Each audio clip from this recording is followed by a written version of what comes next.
Quando a briga envolve dois camaradas que fizeram o L com gosto nas eleições de 2022, nós sempre torcemos pra briga. Este é o Visão Libertária, sua fonte de informações descentralizadas e distribuídas. Ajude a propagar as ideias de liberdade. Deixe o seu like e compartilhe com seus amigos. Um artigo seu pode virar vídeo aqui também, sabia? Este artigo foi escrito por Quintessência, revisado e narrado por Gordinho Caipira. Imitador de foca versus ex-presidente do Banco Central que apoiou um pinguço corrupto nas eleições de 2022. Para quem seria sua torcida? Bem, para ajudar na sua decisão, vamos dar algum contexto a essa história. Começando do começo. Toda essa polêmica surgiu quando algumas semanas atrás, Armínio Fraga emitiu uma opinião correta, mas nada popular, a respeito do salário mínimo. Basicamente, o economista e ex-presidente do Banco Central afirmou que o mínimo deveria ser congelado para que o Brasil saísse do buraco fiscal em que atualmente se encontra. E não obstante a toda a polêmica que tal declaração causou no primeiro momento, Armínio Fraga bateu o pé e reafirmou essa sua percepção em recente entrevista para o jornal O Globo. É claro que as manchetes dos noticiários promovem, no mínimo, algum grau de desinformação. Acontece que o tal congelamento do salário mínimo proposto pelo economista não significa mantê-lo indefinidamente no atual patamar de R$ 1.518. O que ele defende, na verdade, é o reajuste apenas pelo índice oficial da inflação. Exatamente como aconteceu nos tempos de Michel Temer e do Bolsonaro. Se bem me lembro, ninguém morreu por causa disso naquela época, o que demonstra empiricamente que toda a celeuma causada ao redor da declaração do Armínio não faz o menor sentido. Na verdade, sua defesa do fim do ganho real do salário mínimo, que é o que ele realmente quer, tem razões práticas relacionadas ao problema fiscal do Brasil, e nada tem a ver com a iniciativa privada. Acontece que no atual padrão de reajuste, todos os gastos relacionados ao mínimo sobem exponencialmente. Estamos falando de aposentadorias, pensões, abono salarial, seguro-desemprego, seguro-defeso, dentre outros. Não é por outro motivo, inclusive, que o próprio governo Lula já assumiu que as contas públicas entrarão em colapso no máximo em 2027.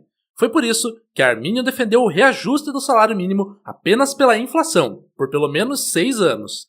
É claro, contudo, que a esquerda acéfala iria reagir. Afinal de contas, como bem sabemos, essa turma não dispõe de pensamento lógico, e suas reações se resumem a esperneios típicos de uma gente que nunca deu um murro numa massa, nem nunca bateu um martelo num prego. E dentre os expoentes máximos da mentalidade esquerdista tupiniquim, o menino foca, Felipe Neto, não poderia ficar de fora. Em sua conta no X, o youtuber fez um desafio bastante inusitado ao renomado economista. Basicamente, Felipe Neto propôs algo como um reality show, do qual participariam ele próprio, o Armínio Fraga e um operário qualquer. Os três seriam desafiados a morar em uma cidade de interior, recebendo apenas um salário mínimo por mês, tendo que pagar o aluguel de uma kitnet de R$ 400, dispondo apenas de roupas, nada além. O primeiro que saísse do reality teria que pagar metade do seu patrimônio total para que sobrevivesse por último ao desafio. Felipe Neto ainda afirmou que caso Armínio Fraga topasse esse desafio, o próprio youtuber bancaria o experimento social todo, com direito a câmeras e produção de alto nível,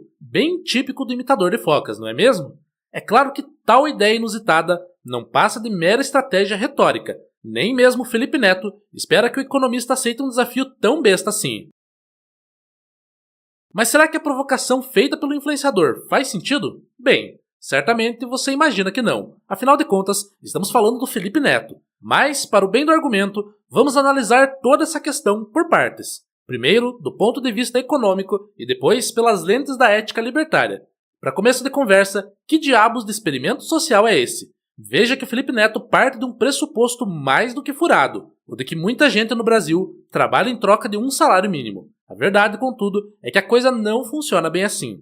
É certo que os empregos de entrada costumam pagar pouco, porém, conforme o indivíduo acumula experiência e aumenta sua produtividade, seu salário naturalmente sobe, especialmente ao longo dos anos. O salário mínimo hoje é mais a exceção do que a regra.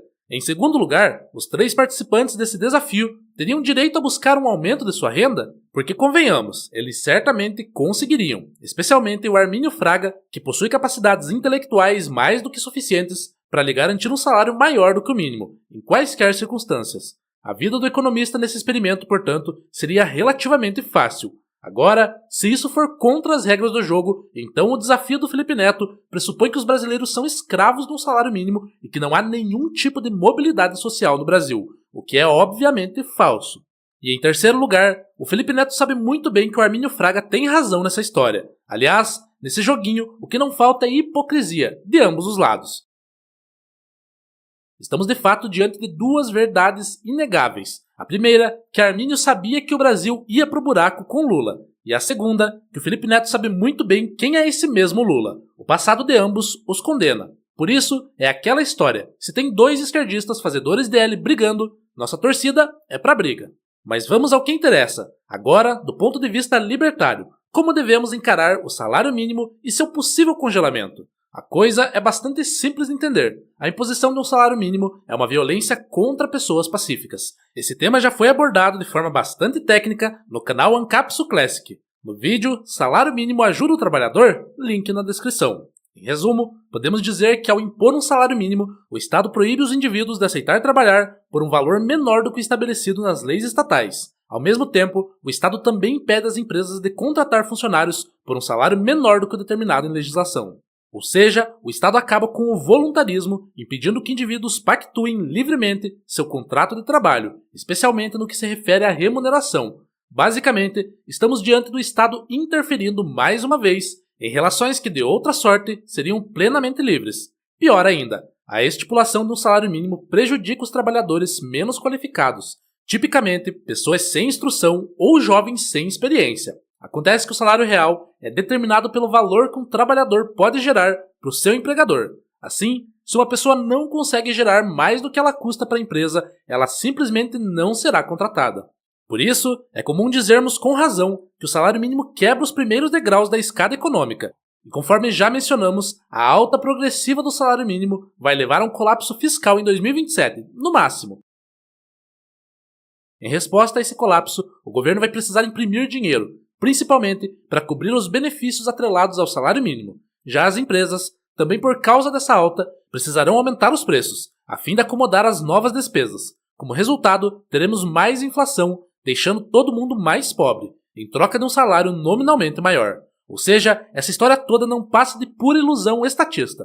Afinal de contas, se as coisas são tão simples assim, e se tudo depende da vontade de políticos e do bom coração dos empresários malvadões, por que não aumentar logo o salário mínimo para 10 mil reais? Ou melhor ainda, por que não estipular um salário de 1 milhão de reais para todos os brasileiros, transformando todos em milionários quase que instantaneamente? É muito fácil desejar a imposição do salário mínimo, com todas as implicações negativas que isso possa causar, do alto de sua fortuna provável de 200 milhões de reais, como é o caso do Felipe Neto.